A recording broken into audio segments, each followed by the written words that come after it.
नमस्ते, investing minds में आपका स्वागत है। मैं हूं उत्पल चौधरी और ये बुलेटिन मैं रिकॉर्ड कर रहा हूं अपने गांव से, अपने घर से।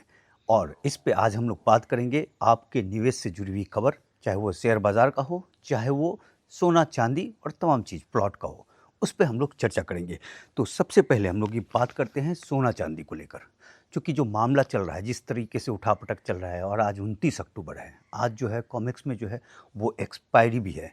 तो उसके मद्देनज़र आज क्या रह सकता है तमाम बातें, साथ में फेड का रेट कट भी होना है। ये 2-3 कई मुद्दे हैं। और कल जो है वो जो सबसे अहम चीज़ है कल, कि ट्रंप और शी जिनपिंग की मुलाकात। तो इस पे जो है मार्केट अभी काफ़ी वोलाटाइल है इस पॉइंट ऑफ व्यू से। लेकिन जो चीज़ें हमें देखने को मिल रहा है इसमें, कि सबसे पहले हम 2 बातें करेंगे, अमेरिका और चाइना का। कि अमेरिका का जो है 71 दिन में नया कर्ज जो है $1 ट्रिलियन का हो गया है, और अब उसका कर्ज पहुंच गया है $38 ट्रिलियन पे। और जो कर्ज से जीडीपी का जो रेशियो है, जो पहले 124% था, वो 130% पहुंच गया है। जबकि रॉग ऑफ रेनहार्ट का जो फॉर्मूला है, उससे अगर आप 100 से परसेंट से ऊपर चले जाते हैं, यानी आप वो इकॉनमी धीरे धीरे जो है डिके करने लगती है, मतलब ख़त्म होने लगती है धीरे धीरे। और इस समय 130% है, जो कि काफ़ी ज़्यादा है। और उसको लेकर डॉलर कमज़ोर हो रहा है। डॉलर कमज़ोर हो रहा है तो गोल्ड का महत्व बढ़ेगा। और इस समय भले ही जो भी फ्लक्चुएशन हो, लेकिन आने वाले समय में गोल्ड का वैल्यू बढ़ेगा। क्योंकि जो सबसे अहम बात है इस समय, जिस पे हम लोग आगे आएंगे कि क्यों इस समय रेट गिर रहा है और तमाम बातें, कि गोल्ड जो है, जो दुनिया के जो तमाम सेंट्रल बैंक हैं, उसने नहीं बेचा है, बल्कि उनके तरफ से खरीदारी हो रही है। नंबर एक बात। दूसरी बात, कि जो सिल्वर है, सिल्वर का जो है, देखिए गोल्ड क्या है, पड़ा रह जाता है जो भी है, लेकिन सिल्वर का इस्तेमाल होता है। और उसका इस्तेमाल जो है अब इंडस्ट्री में जो बढ़कर जो है, पहले 30% होता था, वो बढ़कर जो है एक समय तो ये आंकड़ा था कि 70% के आसपास होने लगा। और जो हम लोग जो देखते हैं, जितना सिल्वर है उसमें से 50% जो है, 17,50,000 मैट्रिक टन सिल्वर पड़ा हुआ है दुनिया में, उसमें से 50% जो है वो इंडस्ट्री पर चला गया है। और वो रेशियो अब बढ़ता जा रहा है, क्योंकि जिस तरीके से रेयर अर्थ को लेकर जो तमाम दुनिया ने जो सबक सीखा, उसके बाद से सिल्वर पे है। उस पर भी हम लोग आएंगे। लेकिन उसके पहले जो सबसे अहम चीज़ है, कि चाइना को लेकर हमने एक वीडियो बनाया था, कि किस तरीके से वो युआन को जो है गोल्ड स्टैंडर्ड से जोड़ रहा है। जो एक समय डॉलर होता था, उस तरीके से जोड़कर वो अपनी करेंसी को मजबूती देने की कोशिश कर रहा है। और उसमें ये है कि उसने जो सिप्स है उसका, जैसे कि स्विफ्ट होता है, जब आप पैसे दूसरे देश में भेजते हैं तो स्विफ्ट के जरिए भेजते हैं, जो अमेरिका का है। तो चाइना ने अपना बनाया है सिप्स, जो cross border inter bank payment systems. और इसमें जो है 185 कंट्रीज जुड़ गए हैं अब तक। तो धीरे धीरे जो, चूँकि गोल्ड स्टैंडर्ड से वो जोड़ेगा युआन को, तो चाइना की तरफ से सोना का डिमांड बना रहेगा। और दुनिया के जो तमाम सेंट्रल बैंक हैं, वो सोना खरीद रहा है। लेकिन इस समय जो मार्केट में हुआ, काफ़ी वोलाटाइल हुआ, जो तमाम चीज़ें हुई, जो सिल्वर बहुत तेज़ गिर गया, गोल्ड भी तेज़ गिर गया। अब उसका एक सपोर्ट लेवल भी हम लोग बाद में जानेंगे, अंत में जानेंगे वीडियो में, कि गोल्ड में क्या सपोर्ट लाइन होना चाहिए, जहाँ से फिर वो रिवर्स मार सकता है। लेकिन जो चीज़ें देखी गई, कि भाई डिमांड तो है, एक बात देखा गया कि 2 लड़ाई थी, कागज़ बनाम फिज़िकल। जो फिज़िकल गोल्ड और सिल्वर है, उसका डिमांड बना हुआ है। लेकिन जो कागज़ों में जो ऑप्शन, फ्यूचर और तमाम चीज़ें, उसमें मामला गड़बड़ है, और जिसके कारण जो है रेट पे फ़र्क देखने को मिल रहा है। अगर आप देखें इसमें, तो गोल्ड जो है वो फ्यूचर में है 0.18% नीचे गिरा है। और सिल्वर जो है माइनस में है 0.22%, ये भी नीचे गिरा है। जबकि स्पॉट पे जो है गोल्ड जो है 0.94% नीचे गिर गया है। और सिल्वर जो है वो 0.75% की बढ़ोतरी देखी गई है।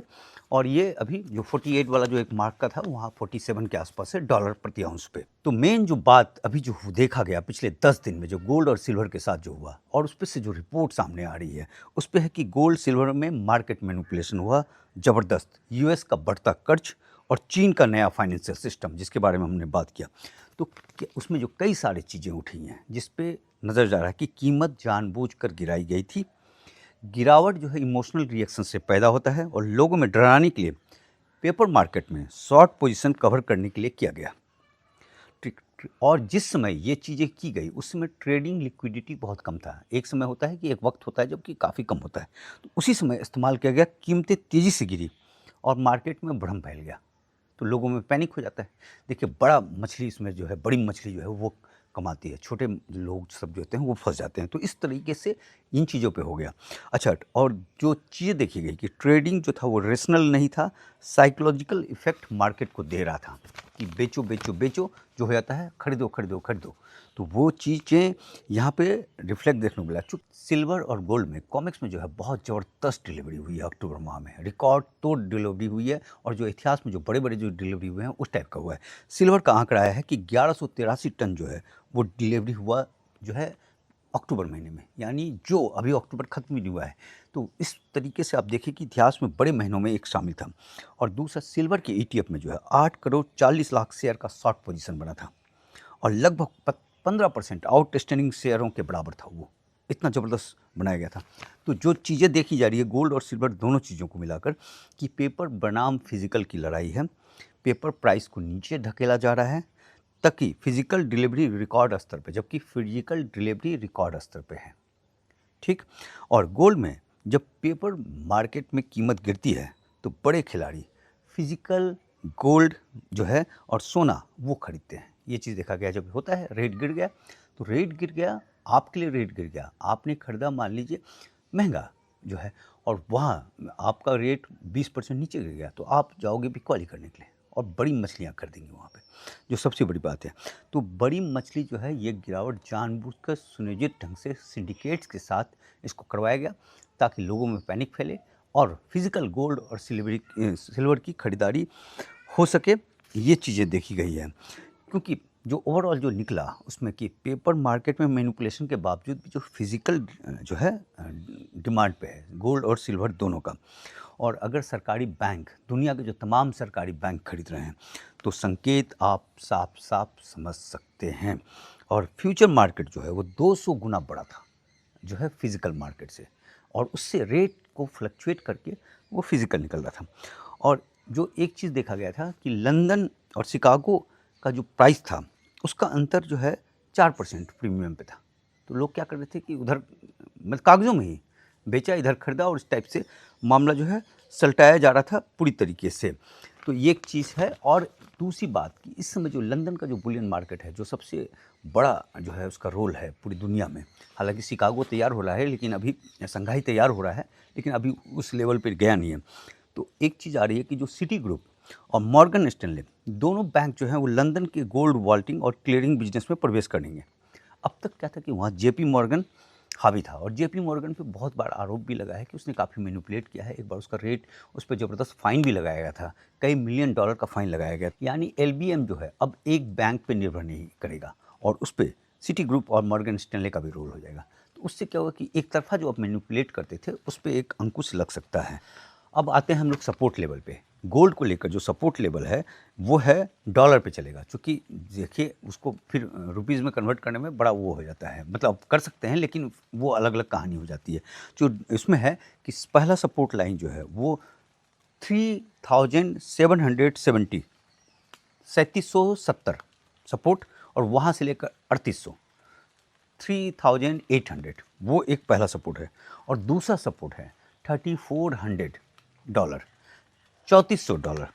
अगर सोना इसके स्तर के नीचे नहीं जाता है, $3400 के नीचे नहीं जाता है अगर सोना, तो सोना बाउंस बैक करेगा बहुत तेज, ऐसा जो है एक्सपर्ट्स का कहना है। और गोल्डमैन सेक जो है अब भी उसने एक नया जो है अपना दिया है टारगेट गोल्ड को लेकर, और उनका कहना है कि अक्टूबर 2026 तक जो है ये गोल्ड जो है वो बढ़कर चला जाएगा $5,050 प्रति आउंस। मतलब यहाँ से जो है अब जो है लगभग आपका 30% की बढ़ोतरी आप एक तरीके से देखें तो इस वक्त से हो रहा है।